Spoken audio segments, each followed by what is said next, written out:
కదిరి దేవరపల్లి నుంచి కళ్యాణదుర్గం మీదుగా రాయదుర్గం గుంతకల్లు తిరుపతికి పోవడానికి మన ట్రైన్ పునఃప్రారంభం అవుతుంది. ఇది ప్రజలకు చాలా ఉపయోగకరంగా ఉంటుంది. దీనికి కృషి చేసిన రైల్వే శాఖ మంత్రి గారికి, అలాగే రైల్వే శాఖ సోమన్న గారికి, అలాగే మన ఎంపీ గారైన అంబికా లక్ష్మణ్ గారికి మరియు అధికారులందరికీ కూడా మనం అందరూ కూడా ధన్యవాదాలు తెలపాలి. ఎందుకంటే ఈ కరువు ప్రాంతంలో మనం ముఖ్యంగా వెనుకబడిన ప్రాంతంలో అందరూ వాళ్ళ సహకారంతో ఈరోజు మనం రైలుని పునఃప్రారంభించుకుంటున్నాం. అలాగే ఇంకా రకరకాల ప్రాంతాలు కూడా ఈ ప్రాంతం నుంచి రైళ్లు పోవడానికి కృషి చేయాల్సిందిగా విజ్ఞప్తి చేస్తున్నాం. మా వంతు సహాయం కూడా మేము కూడా కృషి చేస్తామని తెలియజేస్తున్నాం. నమస్కారం. ఈరోజు మన గెలుపైన సంవత్సరం అయిన తర్వాత ఇదే రోజు మనం గెలవడం జరిగింది. ప్రజలందరూ కూడా అత్యధిక మెజార్టీతో ఎంతో నమ్మకంతో మమ్మల్ని అందరినీ గెలిపించారు. 164 మంది ఎమ్మెల్యేలని, 21 మంది ఎంపీలని ప్రజలు బ్రహ్మాండమైన తీర్పు ఇచ్చారు.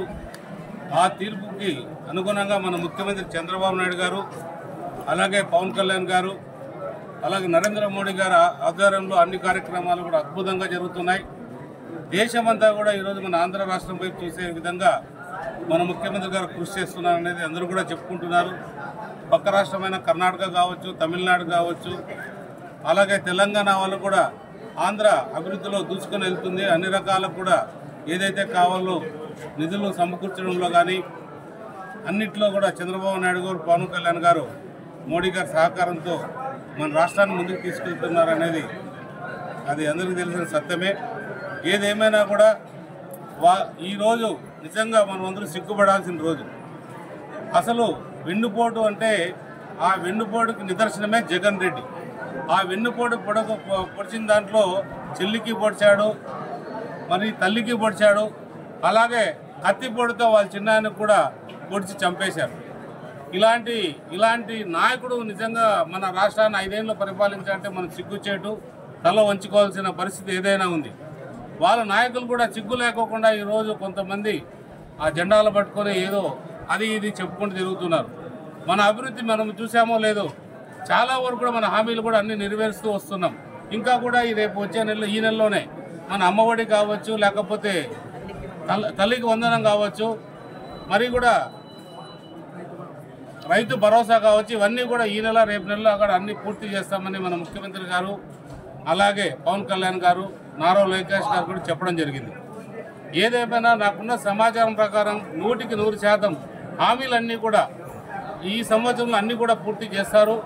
ఎందుకంటే ఆ దుర్మార్గమైన పాలనని పూర్తిగా గాడిలో పెట్టాలంటే కూడా సమయం తీసుకుంటుంది. అందులో కూడా 4 ఏళ్ళు మినిమం పడుతుంది అనుకున్నారు.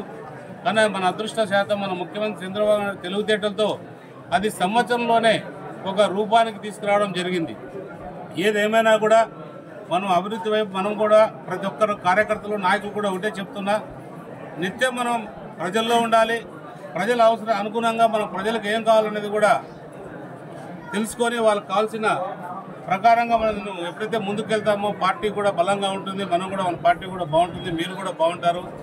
నాకు ఒకటే మన కార్యకర్తలని, నాయకుల్ని బాగా చూసుకునే బాధ్యత మన ముఖ్యమంత్రి గారు, లోకేష్ బాబు గారు, అలాగే పవన్ కళ్యాణ్ గారు ముగ్గురు కూడా వచ్చినప్పుడు కూడా ఇదే విషయాన్ని మన మన్సూర్ ఫెరర్ గారు కూడా తెలియజేశారు. ఆయన కూడా చాలా ఆనందం చెప్పారు. ఆయన వద్దు బాబు పాదయాత్ర చేయొద్దండి, మాది రాజకీయం చేయొద్దండి అంటే, మేము ఆర్టీటీ కోసం చేస్తున్నామంటే ఆర్టీటీ కోసం నువ్వు అనంతపురంలోనో లేదా కళ్యాణదుర్గంలో చేస్తే రాదు. నువ్వు ఏదైనా చేయాలనుకుంటే ఢిల్లీకి పోయి ఆడ అమిత్ షా ఇంట్లోనో లేదా నీకు సంబంధించిన పార్టీ ఆఫీస్ ఉంటుంది. మొన్న ఏదో చెప్పావు జెడ్పీకి సంబంధించి మా పార్లమెంట్లో కూడా ఫోటోలు పెడతావు. అయ్యా నాయన నువ్వు చదువుకున్నావో, పార్లమెంట్ మెంబర్గా నువ్వు కూడా ఒకేసారి చేసావు. ఒక ఉద్యోగస్తుడిగా వచ్చి పార్లమెంట్ హౌస్లో నీకు ఇచ్చిన ఆఫీస్లో మీ నాయకుడు ఫోటో పెట్టుకోవచ్చు. మీ నాయకుడు వల్ల కుటుంబ సభ్యులు ఫోటోలు పెట్టుకుంటే దానికి కూడా ఏ రకమైన అభ్యంతరాలు ఉండవు. కాబట్టి అది వేరు, ఇక్కడ జెడ్పీ ఆఫీస్ అనేది వేరు. ఇది ఒక ప్రభుత్వ కార్యాలయం.